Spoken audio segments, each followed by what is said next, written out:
जय शिवराय, जय स्वराज, जय स्वदेश. मित्रांनो, मैत्रिणींनो आणि माझ्या सर्व आदरणीय सन्माननीय माता पिता तुल्य राष्ट्रभक्तांनो, स्वदेशी आयुर्वेद प्रेमींनो, अखंड प्रचंड पुरुषार्थाचाच परिणाम असतो परमेश्वराची प्राप्ती. आजचा माझा विषय आहे, जे लोक अतिशय निराशा आणि वैफल्यग्रस्त झालेले त्या लोकांसाठी. तर माझी सगळ्यांना नम्रपणे विनंती आहे, बघा किती तुम्हाला यदा कदाचित आवाज येत नसेल, पण मात्र अतिवृष्टी चालू आहे, खूप पाऊस आहे, झाडाचे झाडं उन्मळून पडत आहे.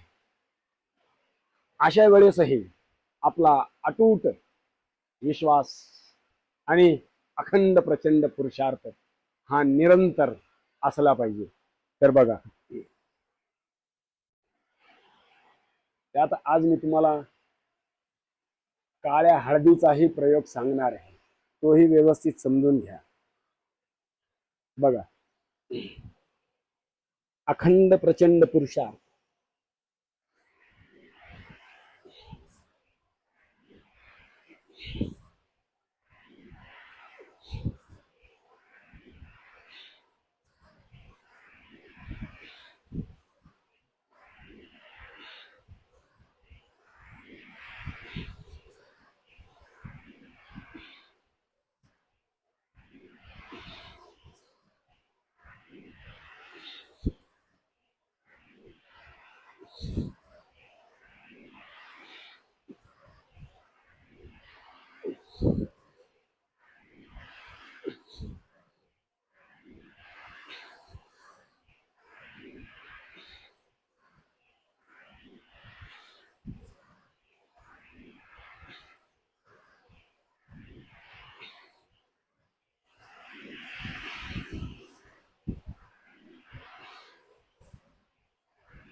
या असं कमीत कमी 25, जास्तीत जास्त 100 आणि त्याहून अधिक शतयोग साधना किंवा सहस्रयोग साधना करा. हे माझी तुम्हाला नम्रपणे विनंती. श्वास घ्यायचा,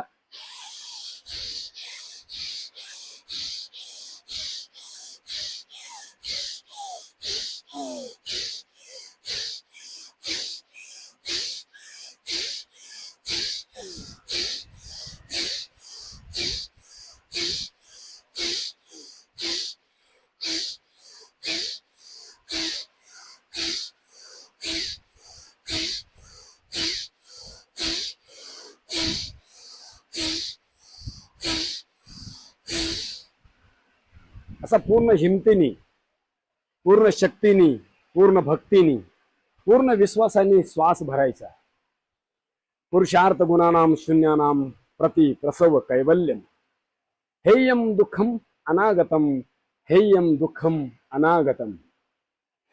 जीवनातले सर्व दुःख जातील ना, ही सर्व निराशा संपून जाईल ना, ही सर्व वैफल्यग्रस्त अवस्था निघून जाईल ना.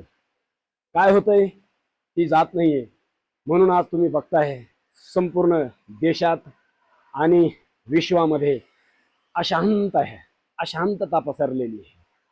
काही लोक जे विद्रोही आहे, देशद्रोही आहे, ते युवांना भडकवत आहे. हो, बघा, आणि ते युवाही त्यांच्या पाठीमागे लागून आपल्या जीवनाचा नाश करताय. माझी संपूर्ण विश्वातील युवांना, सगळ्या झेंजींना विनंती आहे, शांतीचा मार्ग निवडा, क्रांतीचा मार्ग निवडा. असंघटित लोक कधीही क्रांती करू शकत नाही. अशांत लोक कधीही क्रांती करू शकत नाही, लक्षात घ्या. त्यासाठी संघटित होणं, आणि तेही देशासाठी, धर्मासाठी, राष्ट्रासाठी, सगळ्या विश्वाच्या कल्याणासाठी संघटित होणं हे अत्यंत गरजेचं आहे. पण स्वस्वार्थासाठी संघटित होणे हे आपल्या सनातन संस्कृतीमध्ये सांगितलेलं नाही.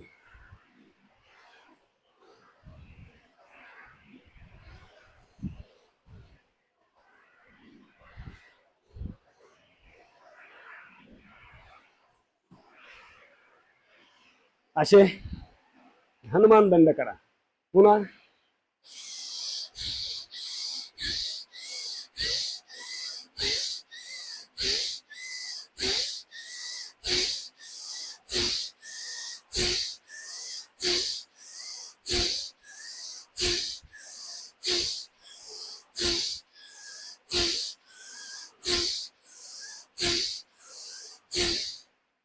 आषाढवादी आजची तरुणाई, त्या सर्व आषाढवादी तरुणाईला माझी नम्रपणे विनंती आहे, सगळ्या झेंझींना विनंती आहे, आणि त्यांच्या माता पित्यांना सुद्धा, म्हणजेच झेंजी एक्स, सर्व ज्येष्ठ नागरिक, सर्व सिनियर सिटीजन्स, सगळ्यांना विनंती आहे, मुलांना संस्कार द्या. आपल्या संस्कृतीच्या प्रती श्रद्धावानम लभते ज्ञानम, श्रद्धा ठेवायला लावा. तेव्हा आपल्या संस्कृतीचं ज्ञान सुद्धा आपल्याला प्राप्त होईल. बघा, कपालभाती करा.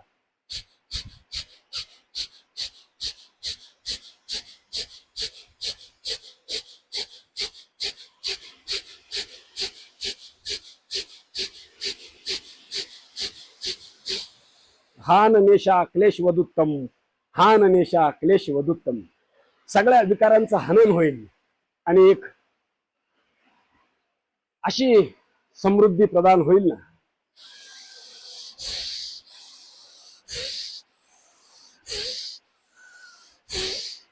त्याच्या समृद्धीची तुम्ही कधी अपेक्षा सुद्धा केली नसणार आहे.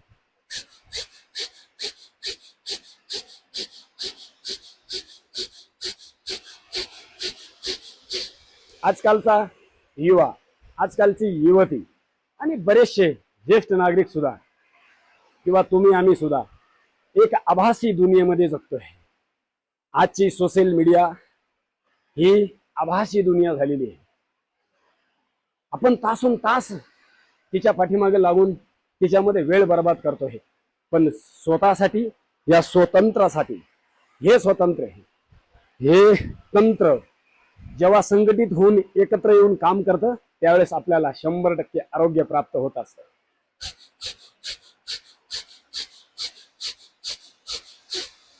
हे क्षेत्र समजून घ्या आणि त्या क्षेत्रज्ञाला सुद्धा समजून घ्या.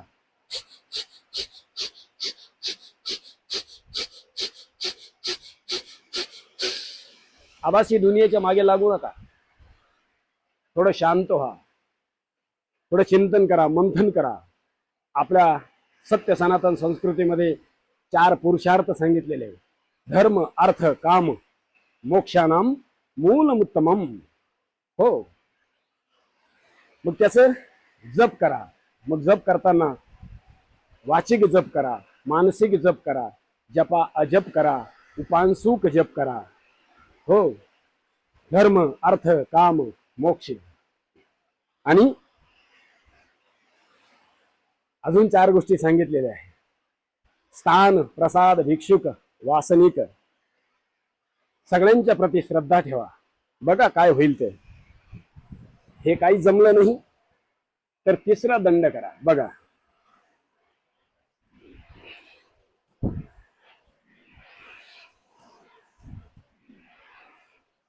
आभासी दुनियेत राहू नका. ती फसवी दुनिया आहे.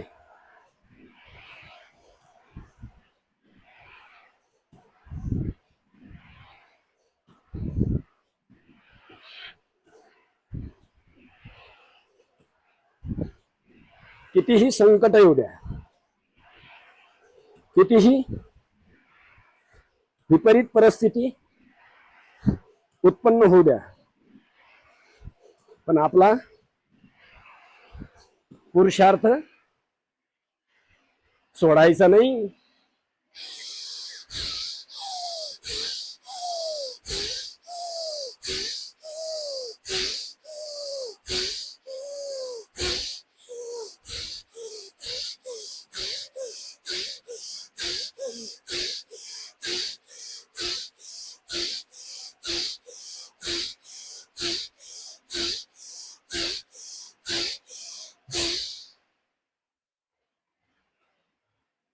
कुठं आशा आहे, कुठं निराशा आहे, पण आत्मग्लानीच्या भावातून बाहेर या आणि योग करा.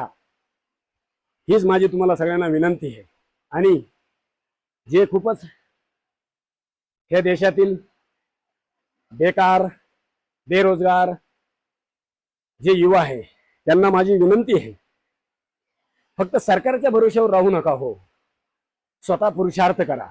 बघा, ज्यांच्याकडे चांगली उत्तम शेती आहे त्यांनी शेतीमध्ये सुद्धा जर नीटनेटकं लक्ष दिलं तर आपण खूप काही चांगलं कमाई करू शकतो. हो, एक आदर्श घडवू शकतो, एक आदर्श प्रस्थापित करू शकतो. बघा, ही काळी हळद आहे. काळी हळद, ही काळी हळद आपल्या सनातन संस्कृतीमध्ये, आपल्या भारतीय संस्कृतीमध्ये, आपल्या आहार संस्कृतीमध्ये, आपल्या आयुर्वेद संस्कृतीमध्ये याला खूप महत्व आहे. ही काळी हळद आपलं सौंदर्य तर खूप छान सौंदर्य प्रदान करणार आहे. आपल्याला सौंदर्य तर देईलच देईल, पण समृद्धी प्रदान करेल, हे सगळ्यात महत्वाचं आहे. या काळ्या हळदीची जर साधारणतः 1/4 चमचा म्हणजे 1/4 चमचा किंवा अर्धा चमचा पावडर जर मधाबरोबर किंवा दुधाच्या मलाई बरोबर किंवा दुधाबरोबर एकत्र करून चेहऱ्याला लावली तर चेहरा चकाकत असतो. चेहऱ्याच्या सगळ्या समस्या जात असतात, त्वचेच्या सगळ्या समस्या जात असतात. फक्त दुधाची गुणवत्ता चांगली असली पाहिजे. आजकाल दुधाची गुणवत्ता चांगली नाहीये, तुम्ही बघताय.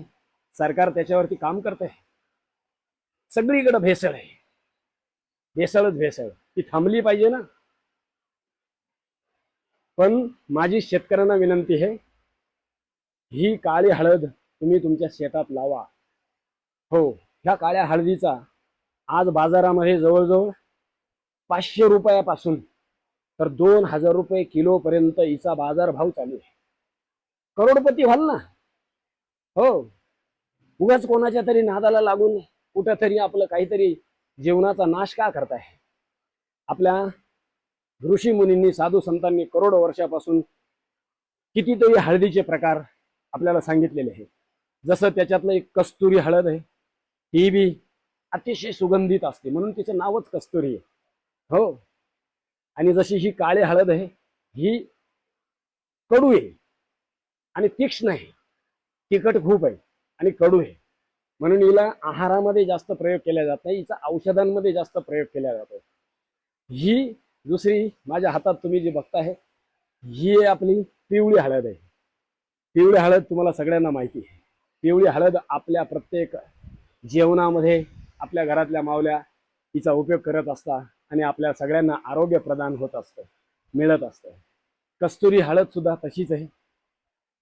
जी निळी हळद आहे तीच निळी हळद, तिलाच काळी हळद म्हणत असतात. कस्तुरी हळद आता सध्या माझ्याकडे नाही आहे. या 2 हळदी आहे, पण या दोन्ही हळदींचा उपयोग योग्य पद्धतीत व्हावा. भविष्यात सांगतोय, संपूर्ण विश्वामध्ये कॅन्सर खूप पसरणार आहे, खूप पसरणार आहे. त्यावेळेस आपल्याला फक्त ही काळी हळद किंवा ही आपली पिवळी हळद वाचवल, हे लक्षात ठेवा. म्हणून माझी आजच सगळ्या युवांना, हो सगळ्या शेतकऱ्यांना विनंती आहे का चला पुन्हा एकदा आपण आपल्या शेतीकडे, आपल्या पारंपरिक व्यवसायाकडे आपण जाऊ आणि समाधानाच्या सोबत संपत्ती सुद्धा कमवू. हो, ती स्वाभिमानाने कमवू. तर माझी तुम्हाला सगळ्यांना नम्रपणे विनंती आहे, हिचा योग्य उपयोग करा. ही काळी हळद जेव्हा तुम्ही चेहऱ्याला लावाल, शरीराला लावाल, दुधाबरोबर किंवा मधाबरोबर किंवा मलाईबरोबर, तर साधारण अर्धा तास ठेवा किंवा 2 तास ठेवा आणि नंतर व्यवस्थित धुवून टाका. तर आजच्या पुरतं इतकंच. माझी सेवा तुम्हाला कशी वाटते, काय वाटते हे मला नक्की कळवा. आवडलं तर लाईक करा, शेअर करा, सबस्क्राईब करा. जय हिंद, जय भारत, वंदे मातरम.